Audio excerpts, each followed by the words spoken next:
Good evening to all, this is Ritu and welcome to study more knowledge. तो आज हम करने वाले हैं सीटेट सोशल साइंस में पूछे गए जनवरी 2021 में पूछे गए कुछ क्वेश्चंस को। तो इनको सिर्फ क्वेश्चन से ना समझें, इनके थ्रू हम कंसेप्ट को समझेंगे और इनके थ्रू हम समझेंगे कि कथन और कारण वाले क्वेश्चंस को कैसे सॉल्व करते हैं।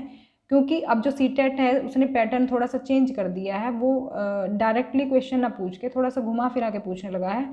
और स्टेटमेंट बेस्ड क्वेश्चंस, मतलब ये समझ लीजिए आप 60 क्वेश्चंस आपके आते हैं इसमें, लेकिन 60 के बदले आपसे वो डबल ट्रिपल क्वेश्चंस पूछ लेते हैं इसके थ्रू। मतलब अगर आप कथन कारण की बात करें तो उसमें 2-3 कथन या कारण तो दिए हुए ही होते हैं, तो आप मान के चले वो 2-3 क्वेश्चंस हैं, 2-3 कथन ना हो करके, क्योंकि उसमें वो कई सारे नॉलेज आपसे ले लेते हैं, एक ही टॉपिक से रिलेटेड कई सारे प्रश्न आपसे वो पूछ लेते हैं इसके थ्रू। तो वो क्या चाहते हैं कि कम क्वेश्चंस में ही वो ज़्यादा क्वेश्चंस पूछ लेना चाहते हैं, मतलब आपकी ज़्यादा नॉलेज वो टेस्ट करना चाहते हैं। तो इस तरह के क्वेश्चंस के लिए कैसे खुद को तैयार करें, किस तरह से इनको टैकल करें, तो सभी कुछ इस वीडियो के थ्रू समझेंगे। और इसके बाद भी कई सारी वीडियोज़ आएंगी इसी से रिलेटेड। तो चलिए शुरू करते हैं हमारी आज की क्लास। तो पहला क्वेश्चन देख लेते हैं आज की क्लास का।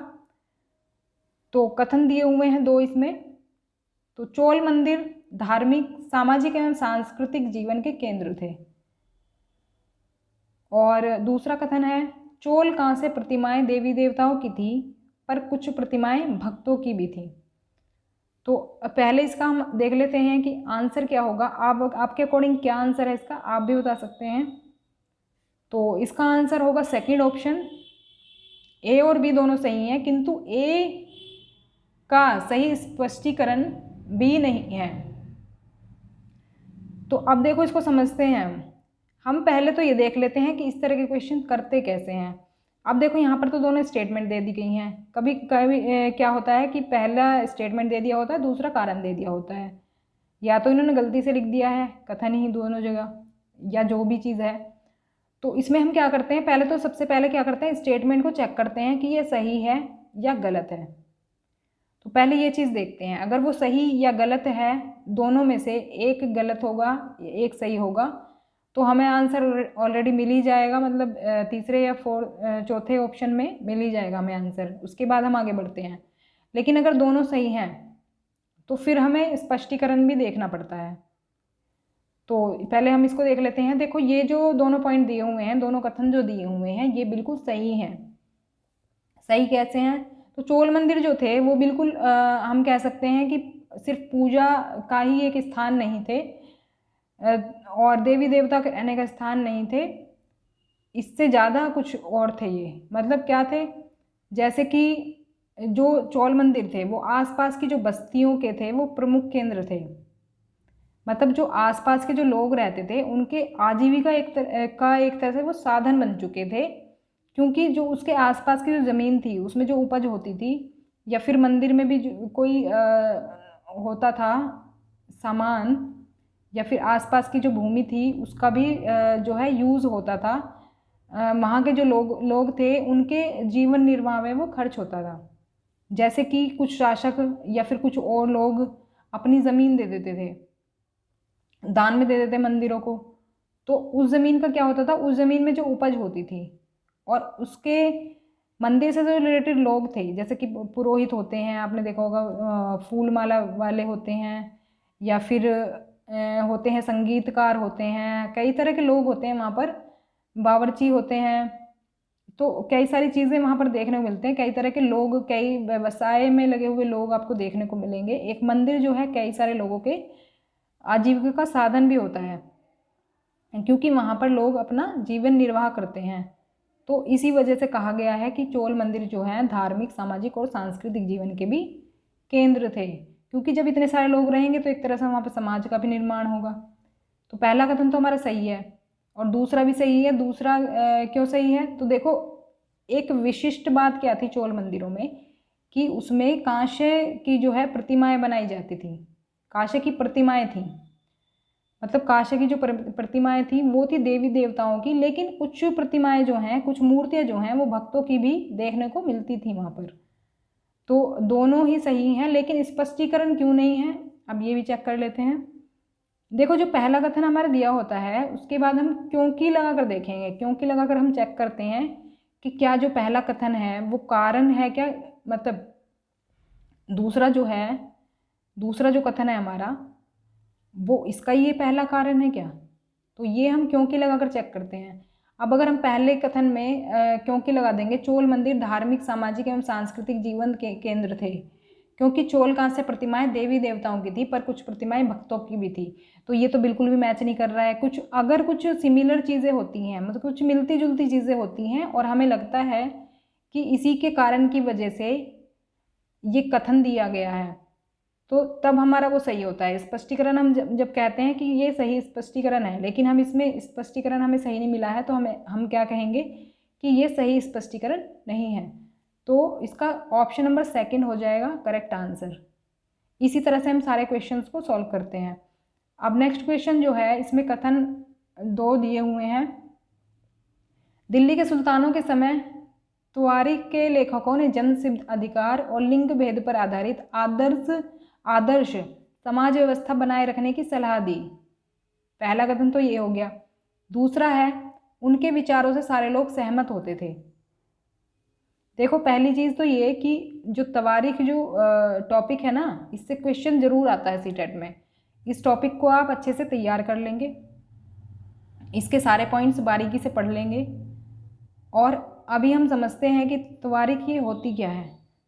तो देखो जो तवारीख है इसको हम कहते हैं एक तरह से ये सूचना प्रदान करने का काम करती है तवारीख। जैसे हमें मिलते हैं एंशिएंट टाइप के, जैसे हमें अभिलेख मिलते हैं, शिलालेख मिलते हैं, जैसे हमें उनके थ्रू सूचनाएं मिलती हैं, वैसे हमें तवारीख के थ्रू सूचनाएं मिलती हैं। अब इनमें खास क्या है, खास ये है कि ये दिल्ली के सुल्तानों के टाइम पर लिखी गई थी। और लिखता कौन था इन्हें लिखते थे जैसे वो दरबार में रहने वाले जो सुशिक्षित लोग होते थे, मतलब उच्च शिक्षा प्राप्त जो व्यक्ति होते थे, जो पढ़े लिखे लोग होते थे, वो इनको लिखते थे। जैसे कवि हो गए या फिर आप कहें जो मंत्री वगैरह होते थे, अच्छे पदों पर जो रहते थे या फिर जो ज़्यादा पढ़े लिखे होते थे, वो इनको लिखने का काम करते थे। तो इसमें ही एक तो ये जन्म सिद्ध अधिकार के बारे में और लिंग भेद के बारे में बताया गया है, और इन दोनों को शामिल करने के बाद कहा गया है कि ये एक आदर्श समाज व्यवस्था के गुण होते हैं, और ये सलाह जो है शासकों को दी जाती थी उनके द्वारा। तो ये बात बिल्कुल सही है। और दूसरा जो कथन है उनके विचारों से सारे लोग सहमत होते थे, तो ये बिल्कुल सही नहीं है। उनके विचारों से सभी लोग सहमत नहीं होते थे। तो इसका मतलब क्या है, ए सही है और बी क्या है, गलत है। अब ऐसा ऑप्शन कौन सा है, ऑप्शन नंबर 3 हमारा सही है, क्योंकि ए स्टेटमेंट जो है सही दिया हुआ है, इसमें बी गलत दिया हुआ है। अगर आपको ये चीज़ मिल जाती है तो स्पष्टीकरण देखने की ज़रूरत नहीं पड़ेगी। अगर एक ऑप्शन गलत हो जाता है तो आपको स्पष्टीकरण देखने की ज़रूरत नहीं है। तो हमारा ऑप्शन नंबर 3 इसमें हो जाएगा करेक्ट आंसर। आगे बढ़ते हैं। तो नेक्स्ट क्वेश्चन है, रजिया ने अपने अभिलेखों में अपना नाम पुरुषों जैसा लिखकर अपने पुरुष होने का भ्रम पैदा किया। और दूसरा कथन है, तुआरीख के लेखकों ने सामाजिक एवं लिंग भेद को आधार बनाकर यह तर्क दिया कि पुरुष स्त्रियों की तुलना में श्रेष्ठ होते हैं। अब ये भी क्वेश्चन तुआरीख से रिलेटेड आ गया है। तो तुआरीख जो है आपका टॉपिक, उसको आप अच्छे से पढ़ लेंगे। अब देखो सबसे पहले हमें क्या करना होता है, सबसे पहले हम देखेंगे कि स्टेटमेंट दोनों सही हैं कि नहीं है। सबसे पहला जो स्टेटमेंट है, तो सबसे पहला जो स्टेटमेंट है कि रजिया ने अपने अभिलेखों में अपना नाम पुरुषों जैसे लिखकर अपने पुरुष होने का भ्रम पैदा किया। तो ये पुरुषों जैसे कपड़े पहनती थी, लेकिन इसने ऐसा कुछ नहीं किया था कि पुरुष होने का भ्रम पैदा किया। ये जो स्टेटमेंट है ये किसके बारे में है, ये किसी और के बारे में है। और ये कहा गया है रानी रुद्रम्मा देवी के बारे में। रानी रुद्रम्मा देवी कौन है, ये काकतीय वंश की रानी है। काकतीय वंश की रानी थी जो कि आंध्र प्रदेश के वारंगल क्षेत्र में जिस वंश का शासन चलता था उस वक्त। तो ये रानी रुद्रम्मा देवी ने किया था ऐसा कि अपना नाम पुरुषों जैसा लिखकर अपने पुरुष होने का भ्रम पैदा उन्होंने किया था। ये रज़िया सुल्ताना के बिल्कुल विपरीत थी। जबकि रज़िया ने तो सिर्फ ये किया था कि अभिलेखों और सिक्कों पर उसने अंकित करवाया था कि वो इल्तुतमिश की बेटी थी, उसने ये अंकित करवाया था। तो पहला स्टेटमेंट जो है हमारा हो जाएगा गलत। वैसे तो हमें आंसर मिल गया है, अगर आप एग्ज़ाम टाइम में करें, मगर एग्ज़ाम में बैठे हैं और जब करेंगे तो आप आंसर मार्क कर सकते हैं और आगे बढ़ सकते हैं। लेकिन हम इसमें दोनों चीज़ें देखेंगे, दोनों स्टेटमेंट को देखेंगे। तो तवारीख के लेखकों ने सामाजिक एवं लिंग भेद को आधार बनाकर यह तर्क दिया कि पुरुष स्त्रियों की तुलना में श्रेष्ठ होते हैं। तो दूसरा कथन भी इसमें सही है। क्यों सही है? क्योंकि इन्होंने लिंग भेद को बढ़ावा दिया था, तो इन्होंने ये तर्क दिया था इसमें कि पुरुष जो है स्त्री की तुलना में श्रेष्ठ होते हैं। ये बात बिल्कुल सही है, क्योंकि तभी तो रज़िया सुल्ताना को किसी ने शासिका जो है नहीं मानना था, क्योंकि ये स्त्री पुरुषों में भेद होता था उस वक्त, और क्योंकि ये दिल्ली के सुल्तानों के टाइम पर तवारीख लिखी गई हैं। और तवारीख के बारे में एक चीज़ और है कि तवारीख जो है इसका एक वचन रूप है तारीख, और तवारीख बोला जाता है बहुवचन रूप को। तो ये चीज़ें ध्यान रखेंगे।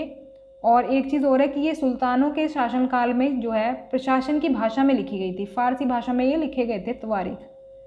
तो लैंग्वेज ये पूछी जा सकती है, कौन सी लैंग्वेज में लिखे गए थे? फारसी भाषा में लिखे गए थे। और किस टाइम पीरियड पर लिखे गए थे? दिल्ली के सुल्तानों के टाइम पर ये तवारीख लिखे जाते थे। तो अब हमारा इसका आंसर क्या हो जाएगा? पहला गलत है और दूसरा सही है। ऑप्शन 4 हो जाएगा सही उत्तर। आगे बढ़ते हैं। तो आई होप कि आपको तरीका आ गया होगा समझ में कि किस तरह से हम इनको सॉल्व कर सकते हैं। नेक्स्ट क्वेश्चन ये है कि अकबर, जहांगीर और शाहजहां ने सुलह कुल के विचार को शासन का सिद्धांत बनाया। तो पहला कथन ये हो गया। फिर दूसरा है विभिन्न धर्मों से जुड़े व्यक्तियों के साथ विचार विमर्श से अकबर की समझ बनी कि जो विद्वान धार्मिक रीति और मतांधता पर बल देते हैं वे अक्सर कट्टर होते हैं। तो जो पहला स्टेटमेंट है कि इन तीनों ने क्या किया था, सुलह कुल के विचार को जो है शासन का सिद्धांत बनाया था। सुलह कुल मतलब सर्वत्र शांति, मतलब सब जगह शांति हो। और शांति कब रहेगी? जब आप दूसरे धर्मों को, दूसरे वर्गों को जो है उतनी ही इम्पोर्टेंस देंगे जितना आप खुद के धर्म या फिर वर्ग को देते हो। मतलब कि सभी को समान दृष्टि से देखना, सभी को समान समझना। और ये जो है इसकी जो नीति है, ये सुलह कुल की नीति, ये अकबर ने स्टार्ट की थी, लेकिन जो है इसका अनुसरण जो किया था, इसे फॉलो जो किया था, वो जहांगीर और शाहजहां ने किया था। मतलब अगर पूछ लिया जाए किसने चलाई थी तो अकबर ने चलाई थी ये। तो पहला स्टेटमेंट हमारा सही है। विभिन्न धर्मों से जुड़े हुए व्यक्तियों के साथ विचार विमर्श से अकबर की समझ बनी कि जो विद्वान धार्मिक रीति और मतांधता पर बल देते हैं वे अक्सर कट्टर होते हैं। मतलब इनका ये मानना था अकबर का, मतलब इनको ऐसी समझ बनी क्योंकि इन्होंने अनेक धर्मों के लोगों से बात करी। सबके अपने अपने विचार थे अपने धर्म के बारे में, सबके अलग अलग विचार सुनने को मिले इन्हें। तो इनकी ये समझ बनी कि अगर हम धार्मिक रीति पर बल देंगे, मान लो जैसे हम मुस्लिम हैं, अगर हम सिर्फ मुस्लिम जो नीतियाँ हैं वो थोप देंगे सब पर, तो क्या होगा, हम कट्टर कहलाएंगे। तो ऐसी कुछ इनकी सोच बनी। तो दूसरा कथन भी बिल्कुल सही है। तो पहला और दूसरा दोनों सही हैं, दोनों सही हैं। तो इसका मतलब हमें देखो कारण भी अब देखना पड़ेगा, मतलब कि स्पष्टीकरण जो हम कहते हैं कि स्पष्टीकरण सही है कि नहीं है, वो हम देख लेते हैं। अब देखो ये हम कैसे पता लगाते हैं। मैंने आपको बताया था कि स्टेटमेंट, फर्स्ट स्टेटमेंट में हम क्या है क्योंकि लगाकर देखेंगे दूसरे स्टेटमेंट को। अगर वो हमें लगता है संगत, तर्क संगत बन रहा है तो बिल्कुल हमारा सही आंसर हो जाएगा। जैसे अकबर, जहांगीर और शाहजहां ने सुलह कुल के विचार को शासन का सिद्धांत बनाया। क्यों बनाया? क्योंकि विभिन्न धर्मों से जुड़े हुए व्यक्ति के साथ विचार विमर्श से अकबर की समझ बनी कि जो विद्वान धार्मिक रीति और मतांधता पर बल देते हैं वे अक्सर कट्टर होते हैं। तो क्योंकि वो कट्टर होते हैं इसलिए उन्होंने क्या किया कि सुलह कुल की नीति को जो है अपना सिद्धांत बनाया शासन का, जिससे कि सब जगह शांति बनी रहे। तो इसका कारण ये बिल्कुल सही है। तो हमारा ऑप्शन 1 जो है वो हो जाएगा करेक्ट आंसर। ए जो है, ए का कारण बी है, ये बिल्कुल सही हो जाएगा। तो पहले सही और गलत हमें निकालना होता है, सही मतलब सही और गलत निकालना होता है। दोनों में से एक गलत अगर हो जाएगा तो हमें आंसर मिल जाएगा ऑलरेडी। अगर दोनों सही हैं फिर हमें कारण भी चेक करना पड़ता है या स्पष्टीकरण दिया होता है कहीं कहीं पर, तो वो चेक करना पड़ता है। फिर है 35, मतलब इस क्लास का तो 5वां क्वेश्चन है ये। दिल्ली के सुल्तानों और मुगलों के काल में श्रेणीबद्ध समाज ज़्यादा सरल हो गया। फिर दूसरा कथन है, कथन या फिर कारण कहें, इन्होंने पता नहीं कथन क्यों लिखा हुआ है। जनजातीय समाज कई असमान वर्गों में विभाजित नहीं था। तो इसका हम आंसर देख लेते हैं। इसका आंसर है ऑप्शन नंबर 4। तो पहला जो ऑप्शन है इसका वो गलत है, मतलब पहला जो कथन है वो गलत है और बी इसका सही है। नेक्स्ट क्वेश्चन देख लेते हैं। बहादुर शाह जफर ने मुखियाओं और शासकों को चिट्ठी लिखकर अंग्रेजों से लड़ने के लिए भारतीय राज्यों का एक संघ बनाने का आह्वान किया। तो ये बात बिल्कुल सही है। जब 1857 की क्रांति हुई थी ये उस टाइम की बात है, और बहादुर शाह जफर जो है उस टाइम पर मुगलों के लास्ट शासक बचे थे। मुगलों के मतलब कह सकते हैं एक तरह से कमज़ोर शासक थे थोड़े, इसी वजह से अंग्रेज़ों की जो है शक्ति थोड़ी बढ़ गई थी और मुगलों को तो फिर उस टाइम पर पेंशन मिलती थी। तो बहादुर शाह जफर जो है ये मुगल शासक थे उस टाइम पर। तो इन्होंने क्या किया था, जो अलग अलग स्टेट में जो शासक थे, अलग अलग स्टेट में जो मुखिया थे, उनको चिट्ठी लिखकर अंग्रेज़ों से लड़ने के लिए क्या है एक संघ बनाने का इन्होंने आह्वान किया। मतलब कहा कि अगर हम एक संघ बनाकर लड़ते हैं तो हम अंग्रेज़ों को हरा पाएंगे। तो ये स्टेटमेंट बिल्कुल सही है। दूसरा है, बहादुर शाह जफर के 1857 के बगावत को अपना समर्थन देने के फैसले ने स्थिति रातों रात पीड़ित बगावतियों के पक्ष में बदल दी। अब इसका आंसर जो है वो है ऑप्शन नंबर 1। तो दोनों इसमें स्टेटमेंट जो हैं बिल्कुल ट्रू हैं, और इसका आप देख सकते हैं जो दूसरा जो इसका कथन दिया हुआ है या फिर कारण कहें हम, तो ये बिल्कुल सही कारण है कथन का, क्योंकि बहादुर शाह जफर ने एक संघ बनाने का आह्वान किया था और इन्होंने जो है इनकी जो 1857 के बगावत को अपना समर्थन देने के फैसले ने स्थिति क्या है रातों रात पीड़ित बगावतियों के पक्ष में बदल दी। मतलब जो लोग पीड़ित थे ना उन अंग्रेजों के अत्याचार से, उसके पक्ष में इन्होंने स्थिति बदल दी। आगे बढ़ते हैं। औपनिवेशिक काल के दौरान महिलाएं जाति एवं सुधार के संदर्भ में निम्नलिखित में से कौन सा विकल्प गलत है? तो गलत हमसे पूछा गया है, इसका जो आंसर है वो है ऑप्शन नंबर 2। तो देखो कुछ बिना कथन वाले भी क्वेश्चंस आए थे, लेकिन अब देखो जो कथन वाले क्वेश्चंस हैं उनको आप एक ही कंडीशन पर कर पाएंगे, अगर आपने डीप पढ़ा है, मतलब कि अगर आपने अच्छे से कंसेप्ट क्लियर किया है तो ही आप उनका आंसर कर पाएंगे, नहीं तो नहीं कर पाएंगे। मैंने देखा है जो ये स्टार्टिंग के भी क्वेश्चंस मैंने लिए थे एज इट इज़ लाइनें उठाई गई हैं एनसीईआरटी की बुक से, लेकिन हम अगर नहीं पढ़ेंगे तो हमें कैसे पता चलेगा, कंसेप्ट क्लियर ही नहीं होगा।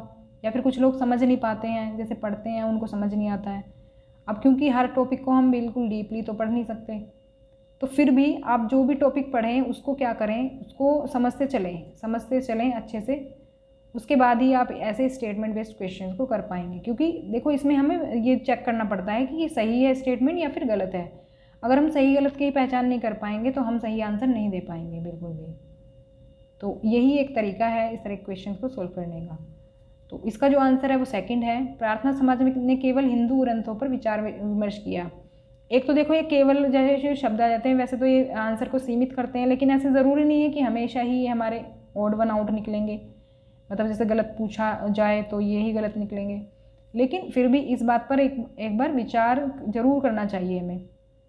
तो प्रार्थना समाज ने केवल हिंदू ग्रंथों पर विचार विमर्श नहीं किया था और ग्रंथों पर भी विचार विमर्श किया था। एक कह सकते हैं हम ईसाई धर्म के जो ग्रंथ थे उन पर भी इन्होंने विचार किया था। तो सेकंड ऑप्शन जो है इसमें गलत ऑप्शन है।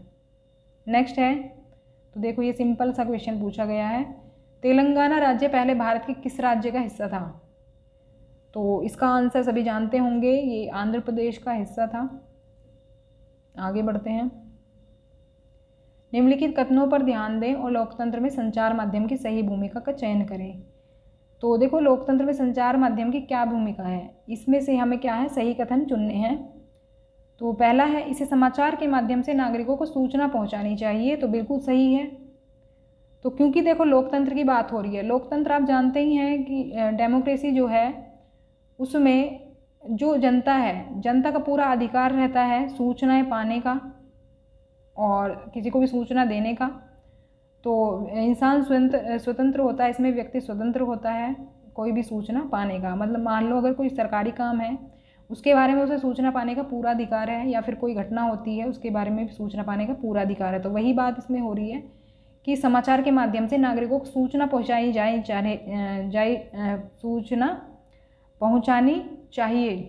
किसके द्वारा? संचार, मतलब जो मीडिया है हमारी। देखो आप देखते होंगे न्यूज़ चैनल है कई सारे आपके न्यूज़पेपर वाले हैं, न्यूज़पेपर हैं, तो उनकी रिस्पॉन्सिबिलिटी होनी चाहिए कि नागरिकों तक जो है सूचना पहुंचाए। तो ये बिल्कुल सही है। दूसरा है, इसे विज्ञापक के दृष्टिकोण को समाचार कार्यक्रमों के माध्यम से देनी चाहिए। तो विज्ञापक कौन है इसमें? जो एडवर्टीज़मेंट देता है। मान लो कोई कंपनी वाला है और अपना एडवर्टीजमेंट वो देना चाहता है, उसके बारे में बात हो रही है। तो विज्ञापक के दृष्टिकोण को समाचार कार्यक्रमों के माध्यम से देनी चाहिए। तो ये बिल्कुल क्या है हमारा गलत हो जाएगा। क्यों गलत हो जाएगा? क्योंकि देखो समाचार पत्रों का जो काम है ना, समाचार कार्यक्रम या फिर समाचार पत्रों का जो काम है, उनका काम ये नहीं है कि किसी एक पर्टिकुलर चीज़ को लेकर चले। वो उनका काम है कि वो ओवरऑल जो मतलब सारे जो पक्ष हैं उनकी जानकारी जो है वो नागरिकों को प्रदान करें, ना कि किसी विज्ञापन की ही जानकारी वो दें। तो इसलिए ये हमारा 20 जो ऑप्शन है वो हट जाएगा। इसे हर दृष्टिकोण की चर्चा करनी चाहिए, जैसा कि अभी सी ऑप्शन में दिया हुआ है कि हर दृष्टिकोण की मीडिया को चर्चा करनी चाहिए। ऐसा नहीं है कि किसी एक दल को ध्यान में रख के वो न्यूज़ दे, जैसे कि किसी पॉलिटिकल पार्टी का या फिर दबदबा हो जाए किसी न्यूज़ चैनल पर या फिर किसी समाचार पत्र पर कि भाई वो अपने से रिलेटेड ही न्यूज़ दे रहा है या फिर अपनी ही तारीफ करवाए जा रहा है। तो ऐसा भी नहीं होना चाहिए। तो और ऐसा भी नहीं होना चाहिए कि किसी एक ही व्यू को वो दिखाए जा रहे हैं। मतलब मान लो कहीं पर कोई घटना हो गई है, कुछ भी हो गया है, या फिर कोई भी चीज़ है, तो मान लीजिए जैसे आजकल होता है मीडिया में, आजकल होता है जैसे कोई बॉलीवुड में कोई घटना हो गई है, तो वो क्या करेंगे मीडिया वाले, पूरे दिन उसी न्यूज़ को दिखाते रहेंगे, पूरे दिन दिखाएंगे, कई दिन दिखाएंगे। तो ये मीडिया का काम नहीं है। आजकल जो मीडिया है बिल्कुल भी मतलब उस तरह से काम नहीं कर रही है जिस तरह से मीडिया को काम करना चाहिए। मतलब इसे क्या है, मीडिया को हर दृष्टिकोण की चर्चा करनी चाहिए, ना कि सिर्फ एक ही पॉइंट को दिखाते रहना चाहिए। तो सी ऑप्शन हमारा बिल्कुल सही हो जाएगा। और इसको बायस भी नहीं करना है, मतलब कि सिर्फ किसी एक के फेवर में भी काम नहीं करना है। तो इसमें जो आंसर है हमारा हो जाएगा ए और सी सही है। ऑप्शन 1 हो जाएगा इसका करेक्ट आंसर। ए और सी बिल्कुल सही है। फिर है, निम्नलिखित में से कौन सा विज्ञापन रूढ़िवादी चित्रण जेंडर स्टीरियोटाइप का उदाहरण नहीं है? अब आप अगर देखें इसमें, तो इसमें 3 ऑप्शन आपको बिल्कुल करेक्ट दिखेगा। ऑप्शन 3 इसका बिल्कुल करेक्ट आंसर है। और क्यों है? देखो इसमें जो है स्पोर्ट्स जूते का विज्ञापन है और इसमें कौन दिखाया गया है? एक लड़की दिखाई हुई है फुटबॉल खेलती हुई। देखो स्पोर्ट्स को किससे जोड़ा जाता है? ज़्यादातर बॉयज़ से जोड़ा जाता है। तो बॉयज़ से जोड़ा जाता है और फुटबॉल भी ऐसा गेम है जिसको बॉयज़ से जोड़ा जाता है। तो दोनों चीज़ें क्या हैं, ये एक तरह से स्टीरियोटाइप को तोड़ रही हैं। जो एक स्टीरियोटाइप बना हुआ है कि भाई लड़के इस काम को करेंगे और लड़की इस काम को करेगी, तो इस स्टीरियोटाइप को एक तरह से तोड़ रहा है ये, तो इसीलिए इसका उदाहरण ये नहीं है। बाकी सब में देखो तो लिपस्टिक के विज्ञापन एक महिला का मेकअप करना, मतलब इसमें दिखाया गया कि महिलाएं सिर्फ मेकअप ही करती हैं। दूसरा क्या है, गाड़ी के विज्ञापन में एक महिला को पति द्वारा ऑफिस छोड़ा जाना, मतलब वो अपने पति पर डिपेंड है ऑफिस जाने के लिए, ये इसमें दिखाया गया है। और चाय के विज्ञापन में एक माँ का सुबह चाय बनाना, मतलब ऐसा ज़रूरी थोड़ी ना कि सिर्फ माँ ही बनाएंगी, कोई और मेंबर भी बना सकता है, जैसे बेटा बना सकता है या फिर उसके फादर बना सकते हैं। तो ऐसा ज़रूरी नहीं है कि सिर्फ एक लेडी ही चाय बनाएगी। मतलब बाकी सभी जो उदाहरण हैं वो जेंडर स्टीरियोटाइप को दर्शाते हैं, लेकिन जो 3 ऑप्शन है स्पोर्ट्स जूते के विज्ञापन में एक लड़की फुटबॉल खेलती हुई, ये जनरली देखा नहीं जाता है, तो इसमें ये दिखाया गया, तो इसका मतलब ये इसका उदाहरण नहीं है। तो 3 ऑप्शन इसमें करेक्ट आंसर हो जाएगा। तो ये थे हमारे आज के क्वेश्चंस। आई होप कि आपको पसंद आए होंगे। तो अगर वीडियो पसंद आई हो तो लाइक करें, शेयर करें और चैनल को सब्सक्राइब कर लें अगर नहीं किया है तो, क्योंकि सोशल साइंस से रिलेटेड आपको वीडियोस मिलते रहेंगे और सीटेट से रिलेटेड भी वीडियोस आपको मिलते रहेंगे। बाकी टेट्स के लिए भी ये यूज़फुल है, जैसे कि जिसमें भी सोशल साइंस पूछा जाता है वो स्टेट टेट हो कि कोई से भी स्टेट टेट हो, जैसे MP टेट, UP टेट या फिर UK टेट अब आया है, तो कोई भी टेट की आप तैयारी कर रहे हो आप सभी के लिए इसको देख सकते हैं, सभी के लिए यूज़फुल है। तो मिलते हैं नेक्स्ट क्लास में, तब तक के लिए stay connected and keep watching study more knowledge. Thanks for